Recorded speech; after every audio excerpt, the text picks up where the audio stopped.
Las corrientes oceánicas o corrientes marinas son movimientos horizontales capaces de transportar grandes masas de agua de un lugar a otro. Estas se miden en metros por segundo o nudos, donde un nudo equivale a 1,85 kilómetros por hora, e involucran masas de agua tanto frías como cálidas que conectan diversas franjas climáticas del planeta, viajando de manera superficial y profunda. Las corrientes surgen principalmente por la energía del Sol, el campo gravitacional, la rotación de la Tierra, las fuerzas de las mareas y la presión atmosférica. Para que existan las corrientes deben actuar varios factores que son los que hacen que se puedan desplazar a cierta velocidad.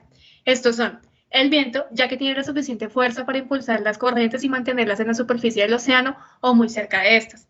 Las variaciones de densidad, a esto se le conoce como circulación termalina o cinta transportadora. Las corrientes son impulsadas por las diferencias de densidad en el agua debido a las variaciones de temperatura y salinidad de las regiones oceánicas.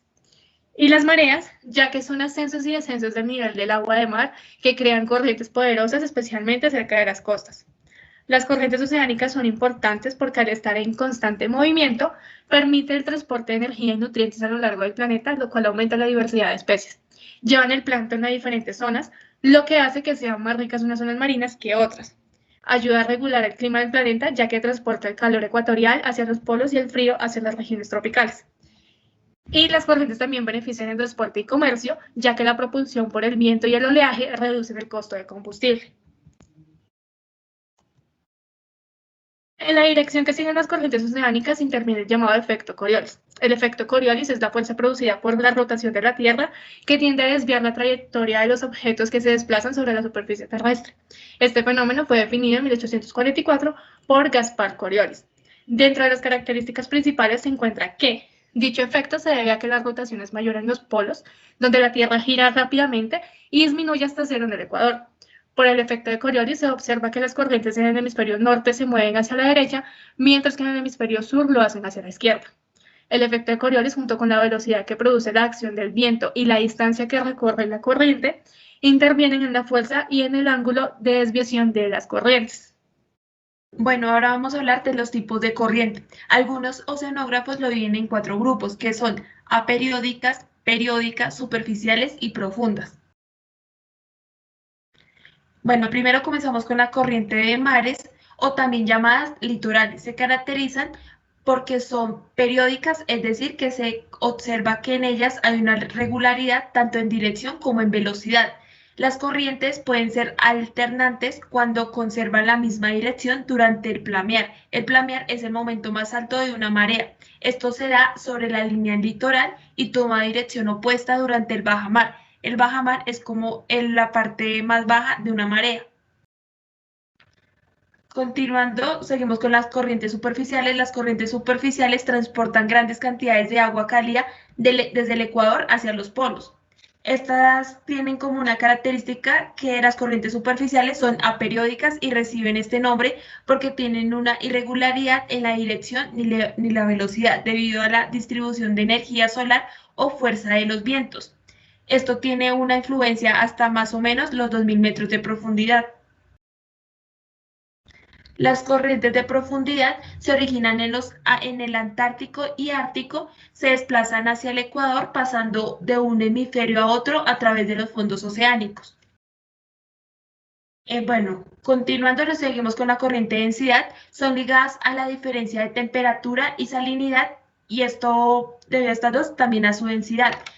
Los movimientos a lo largo de las zonas de igual temperatura y salinidad a diferentes profundidades dan como grandes corrientes, como son la corriente de Golfo, la corriente de Kuro-Chibo y la corriente de ecuatorial. Estas transportan grandes masas de agua oceánica.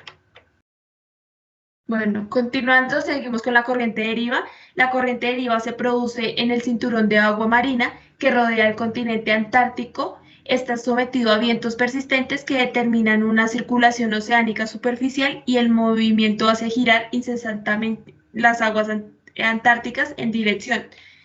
De forma como una consecuencia indirecta se producen las corrientes dependientes. Las corrientes dependientes consisten en que que cuando una de las corrientes de deriva ha provocado una afluencia de aguas en la costa, las aguas acumuladas muestran una tendencia a deslizarse en el sentido contrario. Esto causa que se haya creado así una pendiente. Pues con respecto a cómo son los corrientes en cada uno de los océanos, entonces tenemos el océano Antártico, que se localiza en el paralelo de 60 grados sur.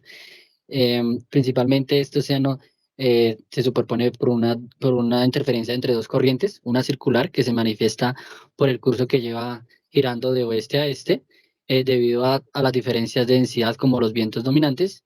A esta corriente se le llama corriente circumpolar antártica, que es la más grande entre las dos. La otra es la corriente superficial, que no abandona el litoral antártico y que se mueve en sentido inverso, es decir, de este a oeste, dominando como la corriente costera occidental de la Antártida, el cual genera como vientos del oriente y suroriental de lo que es la parte oceánica, y produciendo pequeños giros que hacen derivar cerca de la costa. Al combinarse estos dos tipos de corrientes antárticas, se origina un fenómeno de divergencia o afloramiento de aguas intermedias. A este fenómeno se le conoce como divergencia antártica. El otro océano es el océano Ártico, que se localiza a partir de la altitud 60 grados norte, debido a que está bordeado por las costas de América del Norte, Groenlandia, el norte de Europa y Asia. El océano, digamos que presenta características de ser muy pequeño y poco profundo. Debido a que los continentes que lo rodean están bastante cerca al océano Ártico, impide que se produzcan grandes vientos de deriva. Por lo tanto, las corrientes que van hacia el Ecuador son mucho menores que las que se presentan en el océano Antártico. Con respecto al océano Índico, es un océano que limita con las costas de África, Asia, Oceanía, y hacia el sur queda ampliamente abierto hacia lo que es el océano Antártico.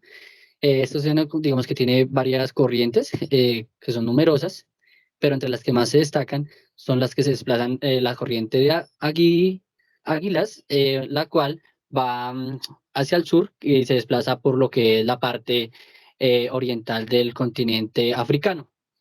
Y la otra es la occidental australiana, la cual viene a partir de lo que son las corrientes circumpolar y se convierte lo que son la australiana occidental y después se une a lo que es la ecuatoriana del sur. El océano Atlántico pone en circulación los mares árticos con los antárticos y se halla limitado al este por Europa y África y al oeste por América. El océano Atlántico se estrecha en la zona ecuatorial dividiéndose en dos subocéanos y cada uno de estos presentan una circulación autónoma. En esta corriente lleva un caudal de 70 a 90 millones de metros cúbicos de agua por segundo, con una anchura de 75 a 200 kilómetros, profundidad de 450.500 metros y velocidades promedio de 4,5 kilómetros por hora. En esta corriente presentan corrientes principales, como es la corriente de Florida, que es una corriente oceánica térmica que fluye del océano de Florida, supera el extremo de la península de Florida y recorre la costa suroriental de los Estados Unidos antes de unirse con la corriente del Golfo cerca de Cabo Bateras. Esta corriente resulta del movimiento de empuje del Atlántico hacia el mar Caribe por la rotación de la Tierra.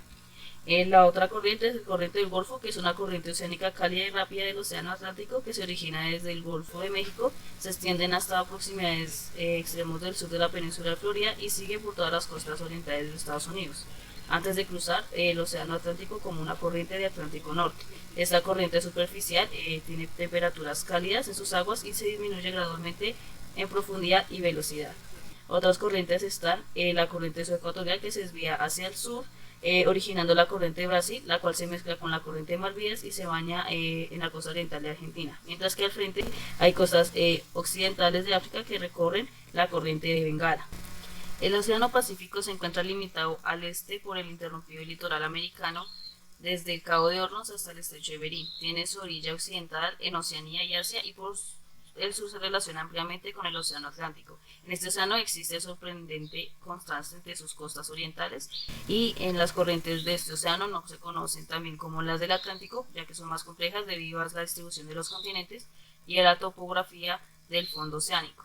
En esta corriente, el más importante es el del sur del Pacífico, que es la del Perú, o también llamado la corriente de Humboldt, que es donde se presenta en ocasiones periódicamente un extraño fenómeno que se llama el Niño, que consiste en que se forma una contracorriente del agua cálida que giran hacia el sur, ocasionando que la corriente peruana disminuya y se mueva mar adentro, por lo que desaparecen las urgencias y por ello se baja la cantidad de nutrientes de la productividad del área. El origen de este fenómeno no se ha sido aclarado en su totalidad y existen dos teorías para explicarlo.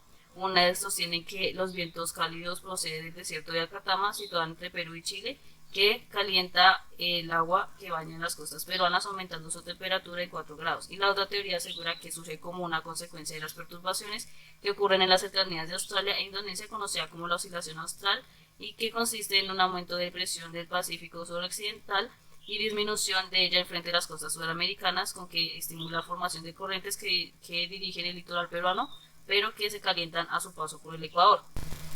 La corriente de Quiro es considerada como el equivalente al Golfo del Atlántico, ya que en esta corriente se extiende su influencia en toda la costa asiática y transporta entre 20 a 70 millones de metros cúbicos de agua.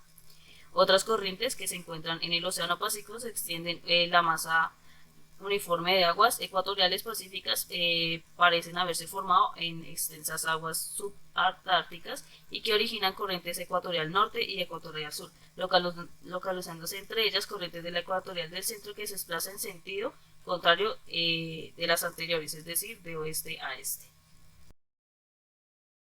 ¿Quién descubrió las corrientes oceánicas? A partir de las primeras travesías que hicieron en el siglo XVI en el Océano Atlántico, los navegantes españoles observaron que al regresar de América a Europa por una corriente que les permitía alcanzar más pronto sus puertos de destino, y así tuvieron las primeras noticias sobre la corriente del Golfo, la cual les permitía llegar más rápidamente.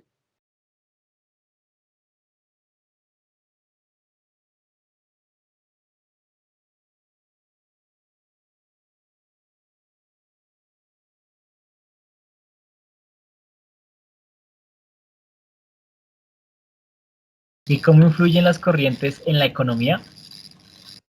Las corrientes oceánicas aportan al desarrollo económico debido a que transportan grandes cantidades de fauna marina que son esenciales para la alimentación, la comercialización y el turismo en las regiones costeras. ¿Qué pasaría si las corrientes marinas se detuvieran? Bueno, si las corrientes oceánicas se detuvieran, el clima cambiaría muy significativamente, sobre todo en Europa y los países del Atlántico Norte.